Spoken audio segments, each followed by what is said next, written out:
लक्ष्मण ने भी किया था प्रभु श्री राम से छल। भगवान राम ने अपने प्राण से प्रिय भाई लक्ष्मण को मृत्युदंड की सजा क्यों दी? लक्ष्मण जी ने जल समाधि क्यों ले ली? लक्ष्मण जी ने ऐसा कौन सा पाप किया था? दोस्तों, आप लोग यह तो जानते ही होंगे। रामायण में भगवान राम की छोटे भाई लक्ष्मण ने राम की सेवा करने के लिए 15 वर्षों के लिए अपनी नींद का ही त्याग कर दिया था। लेकिन लक्ष्मण से जुड़ा एक रहस्य ऐसा भी है जिस रहस्य को स्वयं श्री राम भी नहीं जानते थे। मित्रों, भगवान राम के 3 भाई थे। तीनों भाइयों में राम के सबसे प्रिय थे लक्ष्मण। लक्ष्मण भी राम का बहुत आदर करते थे, इसलिए जब भगवान राम वनवास के लिए जाने लगे तो लक्ष्मण भी हट करके राम के साथ वन गए। लक्ष्मण ने हर सुख दुख में भगवान राम का साथ दिया। इसके बाद भी एक बार लक्ष्मण जी से एक छोटी सी गलती हो गई तो भगवान राम ने उन्हें मृत्यु दंड दे दिया। भगवान राम की आज्ञा का पालन करते हुए लक्ष्मण जी ने जल समाधि ले ली। और वह गलती क्या थी जिसने भगवान राम को ऐसी कठोर सजा देने के लिए विवश कर दिया था? चलिए इसकी वास्तविक कहानी को जानते हैं। मित्रों, यमराज यह जानते थे कि भगवान की इच्छा के बिना भगवान ना तो स्वयं शरीर का त्याग करेंगे और शेषनाग के अंशावतार लक्ष्मण जी अपने शरीर का त्याग करेंगे। ऐसे में यमराज ने एक चाल चली। एक दिन यमराज किसी विषय पर बात करने भगवान राम के पास आ पहुंचे। भगवान राम ने जब यमराज से आने का कारण पूछा तो यमराज ने कहा कि आपसे कुछ जरूरी बातें करनी हैं। भगवान राम यमराज को अपने कक्ष में ले गए।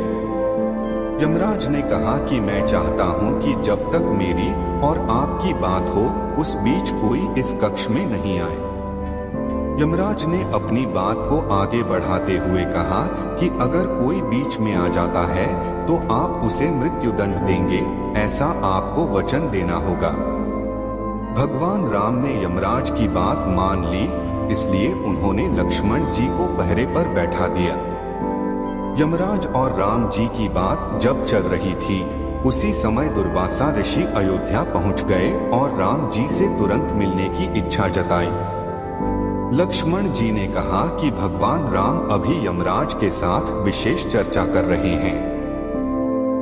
भगवान की आज्ञा है कि जब तक उनकी बात समाप्त नहीं हो जाए कोई उनके कक्ष में नहीं आए। इसलिए आपसे अनुरोध है कि आप कुछ समय प्रतीक्षा करें।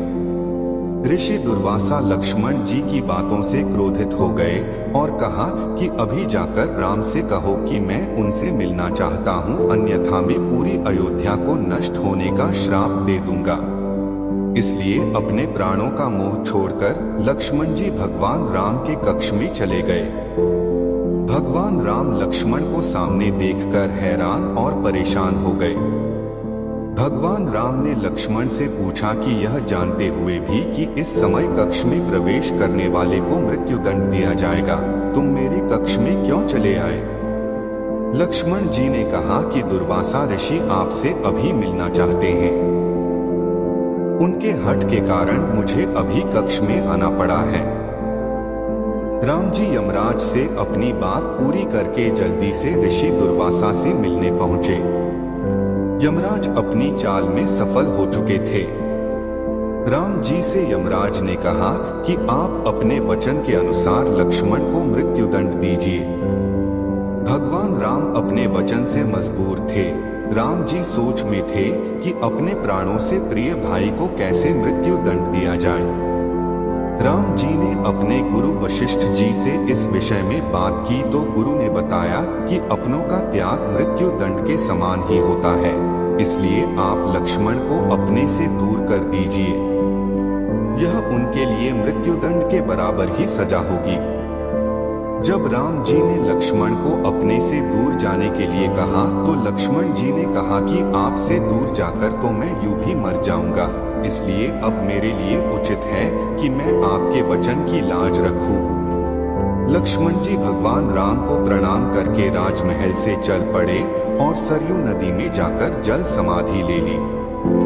दोस्तों, इसके अलावा लक्ष्मण जी ने अपनी भूख का भी त्याग कर दिया था। लक्ष्मण जी ने 14 वर्षों में कुछ भी नहीं खाया था, जबकि भगवान राम उन्हें रोज फल खाने के लिए देते थे और लक्ष्मण जी उन फलों को नहीं खाते थे। और इस रहस्य से पर्दा तब उठा जब भगवान राम लंका जीतकर अयोध्या वापस आए थे और सभा में लंका विजय की कहानी सुनाई जा रही थी और सभी लोग भगवान राम के गुणों का बखान कर रहे थे।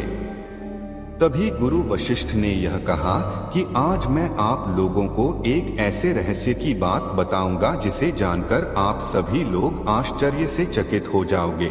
हो सकता है कि राम को भी इस बात पर विश्वास ना हो। दोस्तों, जैसे ही गुरु वशिष्ठ ने कहा कि लक्ष्मण ने 14 वर्षों से कुछ नहीं खाया, तो आश्चर्य से सभी चकित रह गए और इस बात को सुनकर भगवान राम ने कहा कि गुरुवर, मैं लक्ष्मण को रोज फल खाने को देता था और जब मैं इधर उधर देखता था तो फल कहीं भी पड़े नहीं दिखाई देते थे। तो मैं इस बात को सच कैसे मान लूं कि लक्ष्मण ने 14 वर्षों तक कुछ नहीं खाया। इसे लेकर मेरे मन में एक शंका है। तभी गुरु वशिष्ठ ने कहा, इस शंका का समाधान लक्ष्मण ही कर सकते हैं। तभी गुरु की बात सुनकर लक्ष्मण बोले, भैया, आप जो भी मुझे खाने के लिए खाना देते थे, मैं उस खाने को अपनी शक्ति के द्वारा सीधा अयोध्या भेज देता था। तो इस बात को सुनकर भगवान राम बोले, तो क्या वह खाना आज भी यहाँ मौजूद है? इस बात को सुनकर लक्ष्मण जी बोले, आप मेरे साथ चलिए, मैं वहाँ आपको लेकर चलता हूँ जहाँ मैंने 14 वर्षों से यह खाना इकट्ठा करके रखा है।